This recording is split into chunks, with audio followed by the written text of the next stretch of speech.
Good day, I'm Stacey Ann Smith, and this is your GIS News for Wednesday, March 4. Representatives of government, the opposition and other sectors in the society have all condemned the brutal slaying of a 14-year-old Donald Quarry High School student. Kay Alicia Simpson was found chopped to death at her home in Newland, St. Thomas Tuesday morning. Youth and Culture Minister Lisa Hanna says attacks of this nature have no place in our society, and the nation must exercise greater levels of care for and protection of our children who remain among the most vulnerable in society. Similar sentiments were expressed by the Education Minister, Reverend Ronald Thwaites, Opposition Leader Andrew Holness, and the Opposition Spokesperson on Information, Culture, Entertainment and Gender Affairs, Olivia Grange, as well as the Office of the Children's Registry. The Youth Ministry, through the Child Development Agency, deployed a team of first responders to the girls' community. Minister Hanna says they will also be providing grief counselling and other emotional support to the family of the deceased once they are given the go-ahead by the police. In the meantime, the Education Ministry, through its regional office, dispatched a trauma team to Donald Quarry High to provide grief counselling for students and staff. The leaders have all called on residents to share any information they may have with the police. The country's foreign direct investment is likely to be increased following the hosting of Jamaica Investment Forum 2015. That prediction came from Industry, Investment and Commerce Minister Anthony Hilton at a press briefing on Tuesday. He said Jamaica was an emerging market for investors as key pieces of legislation were implemented to make the country more attractive for doing business. A new insolvency regime, a secure transactions and asset-based lending regime, an electronic business registration applications facility, a new Charities Act, the Customs Management System ASICUDA, and e-filing of taxes, just to name a few. He pointed to the fact that since the new laws and policies came into effect, the country has improved on all major global ranking competitiveness indices. The Jamaica Investment Forum is scheduled for March 10 to 12 at the Montego Bay Convention Center. It will host more than 150 investors out of North America, Pakistan, Turkey, China, India, Spain, France, and the United Kingdom. For more on the event, visit JamaicaInvestmentForum.com.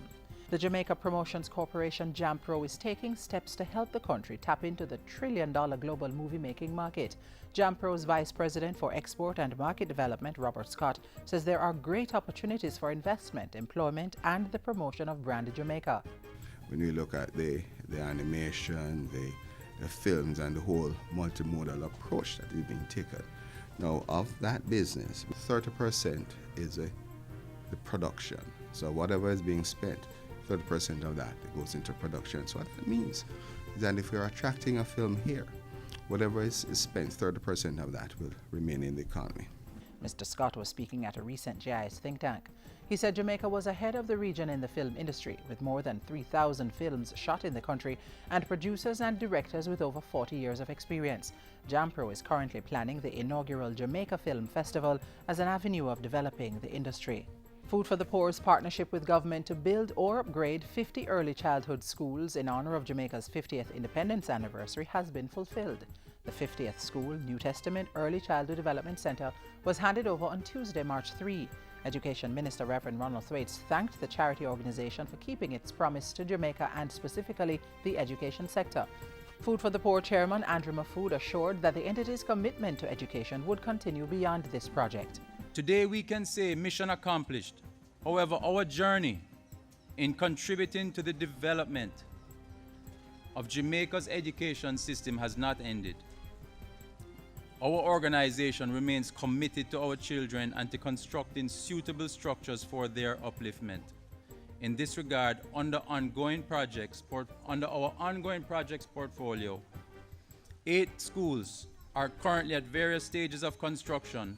The $150 million project was completed 18 months ahead of time. And finally, the Ministry of Agriculture and Fisheries is strengthening its food safety and modernization measures with the training of stakeholders. The ministry has collaborated with the Jamaica Social Investment Fund to execute a course on national safety compliance for the export market. The $8 million initiative is being funded by the World Bank. Beneficiaries include 260 fish farmers and covers 1,500 acres of fish pond across the island. At a 5-day session, which started on Monday, participants are being trained in the second phase of good aquaculture agriculture practices, good fishery vessel practices, and seafood. Agriculture State Minister Luther Buchanan says the initiative covers work being carried out by the Food Safety and Modernization Committee and is aimed at improving the capacity of players in the sector to be compliant with international food safety regulations. He said it's also to ensure continuous access of Jamaican food in the United States and other overseas markets.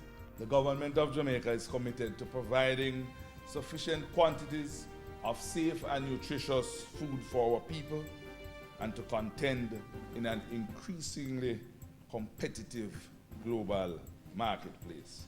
It is paramount that all stakeholders understand the international food safety quality management systems. And that's it for GIS News today. I'm Stacey Ann Smith. Thank you for watching.